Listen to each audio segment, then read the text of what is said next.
Akshay કુમારના favourite palak paneer kofta બનાવવા માટે મેં અહીંયા પાલકને પાણીમાં બોઇલ કરી તેમાંથી પાણી કાઢી અને મિક્સર જારમાં મરચું ઉમેરી ગ્રાઇન્ડ કરી લીધી છે. છીણ કરેલું પનીર ઉમેરી તેમાં આદુ, મરી પાવડર, ઇલાયચી પાવડર અને મીઠું ઉમેરી મિક્સ કરી લેવાનું છે. બાઇન્ડિંગ માટે બેસન ઉમેરી આ રીતે મિક્સ કરી તેના કોફતા બનાવવાના છે અને જેને આપણે અપ્પમ પેનની અંદર થોડાક તેલમાં આ રીતે બંને બાજુ શેકી લઈએ. ગ્રેવી માટે અહીંયા કઢાઈમાં ઘી અને તેલ ઉમેરી તેની અંદર આ બધો જ ગરમ મસાલો એડ કરવાનો છે અને ત્યારબાદ આદુ, મરચાં, લસણની પેસ્ટ ઉમેરી તેને આપણે સાંતળી લઈએ.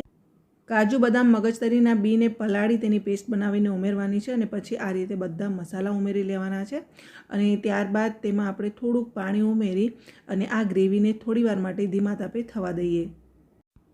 કોફતાને આપણે આ રીતે કટ કરી લેવાનું છે અને ગ્રેવીને સર્વ કર્યા બાદ કોફતાને સર્વ કરીશું. રેસીપી ગમી હોય તો લાઇક, શેર, કોમેન્ટ અને સબસ્ક્રાઈબ કરજો.